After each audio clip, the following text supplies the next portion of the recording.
If you want to understand how to write world-class email marketing copy for e-commerce in 2026, well, I just want to tell you things are changing, and what was working 5, 6 years ago will not be working in 2026. And also with the unprecedented rise in AI right now, I think it's going to become even more important to have a classical understanding of what's working.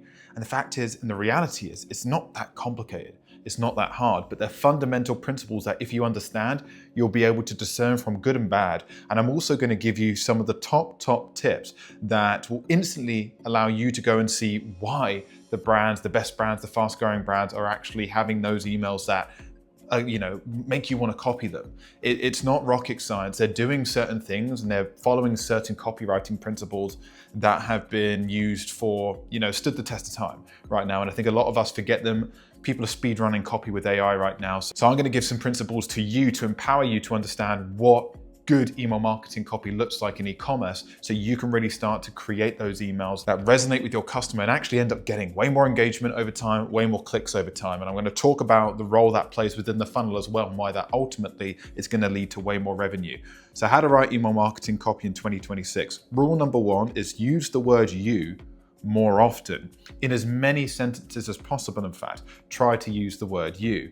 You always want to make the reader the subject. You'll go look at any top brands that you admire, the kind of emails that you send to the marketing team that you're like, we should be doing emails like this. One of the patterns you'll notice, and I think once you start to sort of look behind the curtain, you'll see this is what they do.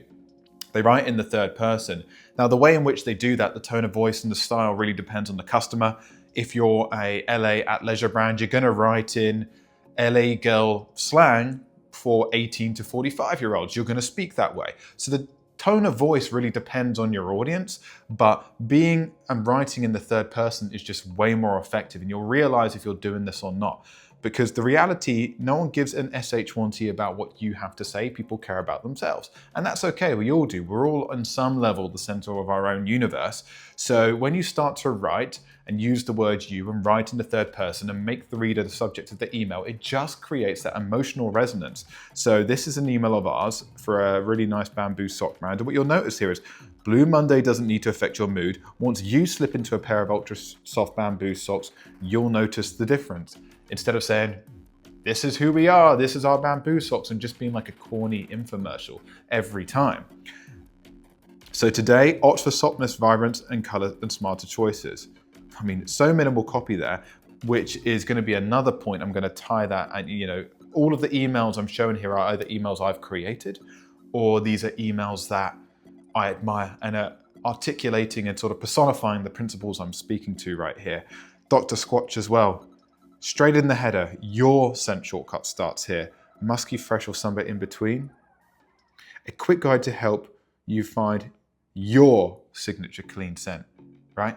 Notice how they've even bolded that here. They're very aware that that works. This is just a classic copywriting principle. Scents from your favorite bricks, now bottled for body and wash greatness. So it's all about you. It's all about your lifestyle. It's all about your routine, how it benefits you. And when we're speaking to you, something you identify with it on a different level. It's subconscious, but now when you read the brands that say you're perfect for your trip this week, your summer vacations, you can suddenly relate to it in a different way, and it just hooks and connects better. Rule number 2 is use short sentences, lots of white space. Some of the best brands barely use 1 to 2 lines per paragraph. Sentence space is the principle here. And if we're to just scroll up here, you'll see here, they're using infographics in Dr. Squatch to break up the copy, which is a really great way of doing it. In our more editorial sock email here, you'll notice we follow that 100%. Nice short sentence paragraph here. Same again. Sentence space, breaking things up with lots of visuals or infographics. I said you really want your emails to look like more of a picture storybook than an essay as a general theme. One of the key reasons for this is because it feels way easier on the eye. Reformation are an awesome example. I cite these guys very often, and they're one of the best examples of what a nice little magazine picture book looks like. Nice visuals, eye-catching visuals, with nice little sentences of copy to complement the visuals. CTAs along the way sometimes.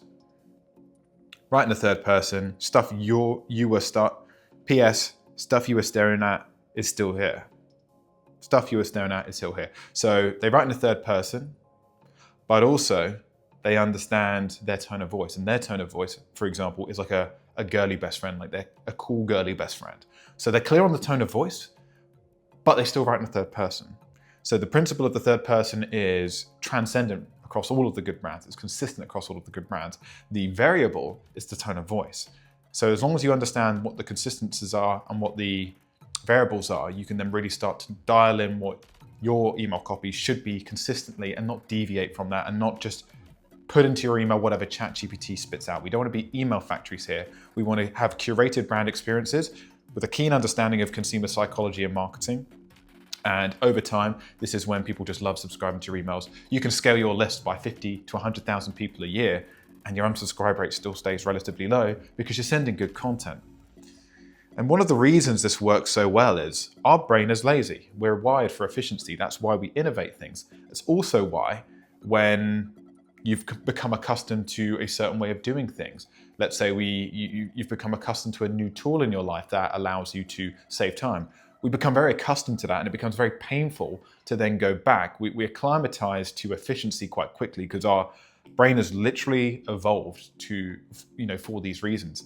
Our brain is always looking at how it can save energy. It's looking for energy efficiency. So anything that's going to be an unnecessary strain on your energy systems, you're going to look to avoid it. We want to be appeasing to that part of the brain and just have that part of the brain in mind. So when you're opening this, it's a nice visual picture book, very dopaminergic. We're not asking too much of our audience when it comes to the copy, and we're being intentional about the copy that we're writing. If your email looks like a chore, people are just going to bail. Not everyone's going to bail. You might get, someone who's got time on their hands and is peaceful, and it's just meditated, and they've got all of the time in the world for your email. But the reality is most people are signed up to around 45, 50 different brands. They're also on TikTok, they're also on Instagram, they're also on YouTube. They've also got a Netflix show that they want to watch in the evening, and they've got work to do. And that's not with gym and all of their hobbies that they have inside and all of it. They're all sort of personal obligations as well. There's limited, energy in a day, limited units of energy in a day for anyone. And your brain has to prioritize. So if your email is one of the things that you want to fit into your customer's day, make it easy for them. Don't make it a chore to read. Make it visual and be intentional with the copy to yours. It's sentence, space, and you can fill in that space with nice visuals.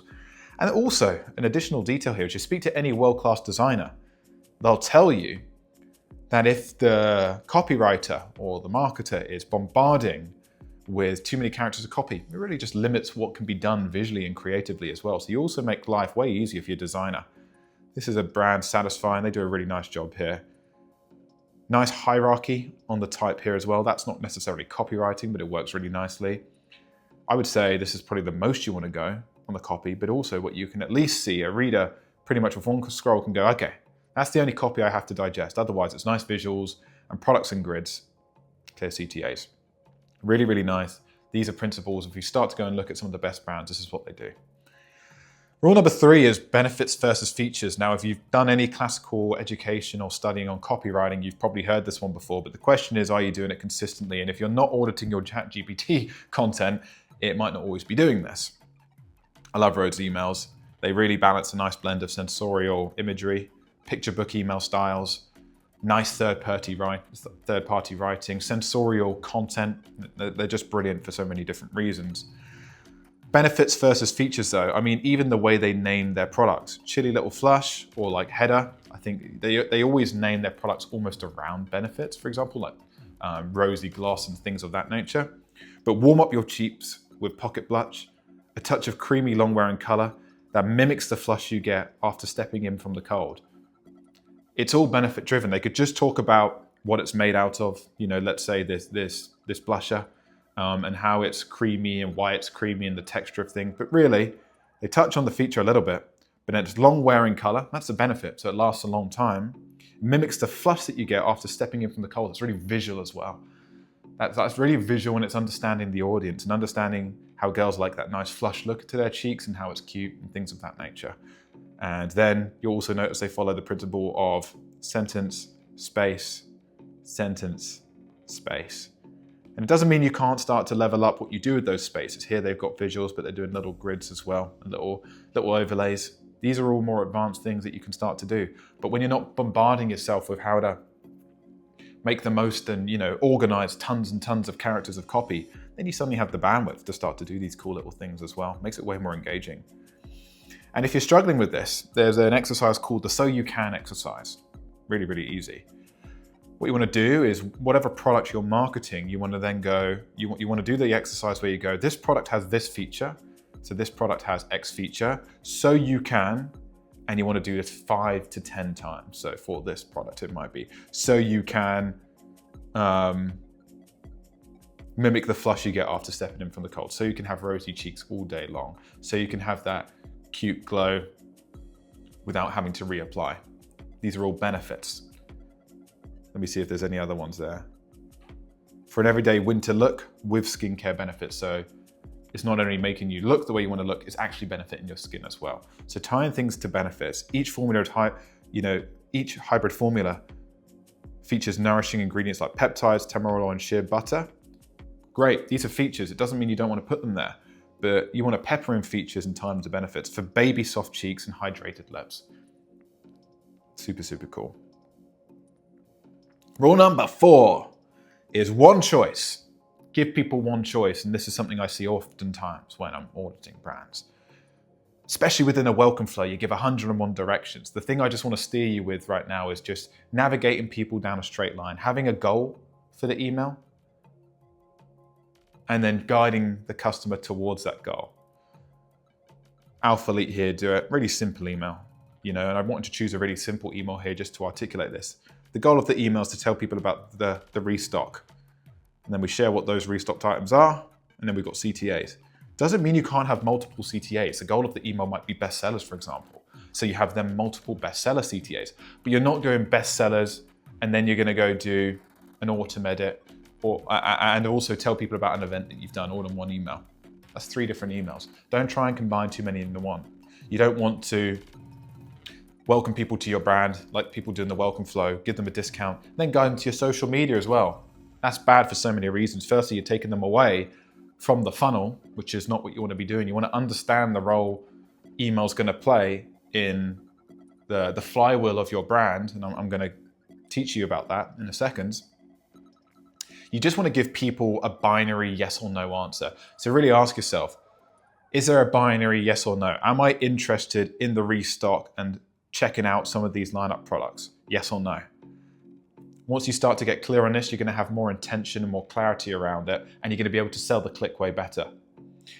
I say all of this with the caveat that occasionally 2 to 3 emails a month, 5% of your emails, you can break best practices because you're not always trying to sell the click. You're trying to make a brand impression and have some brand equity. It might be a long form letter from the email. Sometimes these actually get high clicks, but these only work in contrast to the rule. I'll give you an example. If you're talking about diet, there's the classic rule of 80-20. Sometimes it's actually healthier to have 20% of food which is arguably unhealthy but brings you some satisfaction than doing 100%. But if you weren't living healthy for that 80% of the time, that rule and that caveat wouldn't make sense. It doesn't automatically infer then that, oh wow, well if actually 20% of the time having food which is fun to eat and nourishing and like slightly unhealthy but like playful and evokes good emotions like pizza and burgers, things of that nature, suddenly means because there's some value in doing it, I can then just do it more often. It's like, no, it works in contrast and in balance. And the balance is usually somewhere like 20%, 5%, etc. So hopefully, you can go into Pareto's law and understand why this is almost a universal principle in domains of business, art, diet. It can be applied to so many different domains, but it's the same for email marketing. Yes, sometimes long form emails work. Yes, sometimes breaking all of these rules work, but only in contrast to when you're doing best practices 85, 90% of the time. I hope you understand that this is really, really key. You don't want to throw the baby out with the bathwater. You want to understand that this makes sense and you should be doing this 80 to 95% of the time. And when I said you want to understand the role email's playing within the e-commerce flywheel, you want to understand what each stage of the email, what its role on the basketball team is, and then also email's meta role on the basketball team. So to simplify things, subject line is to sell the open. You can get ChatGPT to spit out 100 different subject lines. Really what you want to do is evoke curiosity and get people to open. It's the only job. You don't need to create too much intent at subject level line. You just want to create enough curiosity to open the email. I don't really believe it's true that, you could have, 2 emails, 2 subject lines can get you 70% opens, but one of them creates more intent. I don't believe that's true, and I don't believe that's tested anywhere. The body copy is to sell the click. So this is body copy. We're telling people about the restock, and then we're giving people visuals and CTAs. So let's just say the body, not just copy, but body email is to sell the click. That's the job. And then the landing page is to sell the thing. This is all about CRO. You don't need to sell people 100% on the product yet. You need to get them interested enough to click through to the landing page. Then the landing page has all of the delivery details, more of a breakdown of ingredients, more testimonials, etc. You don't need to try and be a mini landing page. You just need to get people onto it. When you really get this, you understand the flywheel of e-commerce. Then, as I said, you understand the role you're playing on the basketball team. And this is why retention and CRO work so well together. And really, you should be communicating with those teams because they kind of like are next in the baton of like the relay. And they feed into each other because CRO and retention feed into each other. They're really part of the retention picture. And then you have pre-purchase, top of funnel acquisition, which again, all of those principles apply to.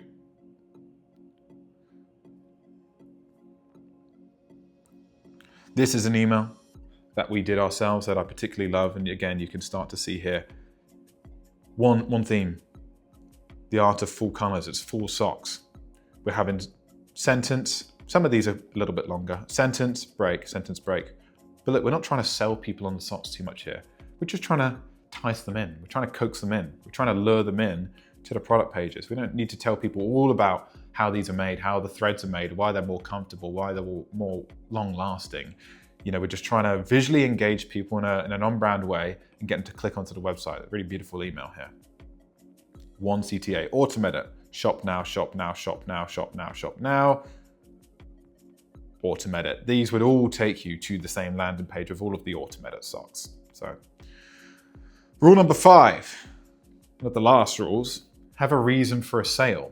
I definitely don't want to vilify sales in e-commerce. There's a time and place for them. But the reality with sales is you want to give people a reason for a sale. And the reason for this is we have a left brain and a right brain. Sometimes when we see a sale, you get the emotional part of the brain bought in quite quickly. It sees there's a discount, it might want to impulsively purchase, but we've always got that right brain safety mechanism. I don't know if it's actually left or right there, so forgive me, all neuroscientists. But we've got the emotional part of the brain and we've got the logical part of the brain. You might get quite quick buy-in from the emotional part of the brain, but very quickly you're going to get the logical part of the brain sort of stress testing the decision. So if you give a narrative and you give an alibi for the sale, it could simply just be a summer sale. It could be a limited time only sale. It can be tied to seasonal events, tied to reasons, and you give the logical part of our brain a bit more of a rationale on like, oh, this is a sale that's not just sort of fleeting and will keep on coming again. It's tied to a season.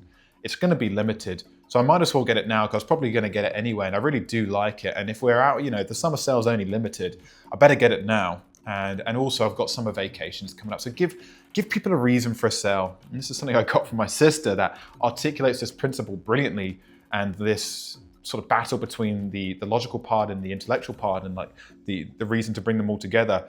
The girl math example from my sister is like, oh, well, I buy coffee every day and that's like, $3-4. And the thing's like, $20, $23. So if I just don't get coffee for a week, I've pretty much got it for free, right? That is like, there's an emotional impulse to want to buy the thing. And then the logical part is looking for some, looking to justify it and sort of have a logical reason for why it's a reasonable decision. So you want to give your customer some opportunities to do some girl math occasionally. You've got the left and the right brain. You want to get both sides on board to increase the percentage of people opting into the sale and making purchases.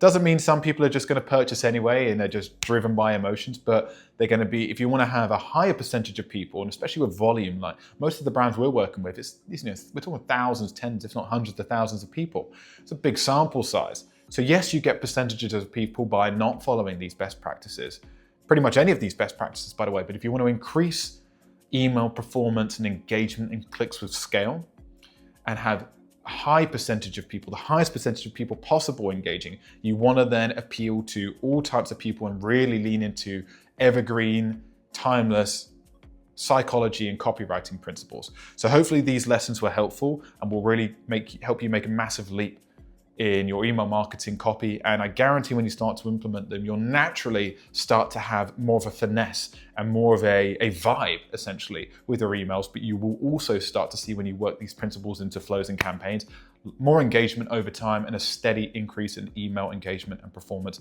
and ultimately revenue and revenue attribution. So I hope that was helpful. And if you're curious to know what it would be like to actually work with us and work with an agency who truly understands consumer psychology and how to build custom email systems for your brand in particular, not just templatized strategies, not just email factory style agency work, but really truly bespoke high level email marketing funnels for your brand, book a call. We'll have a chat.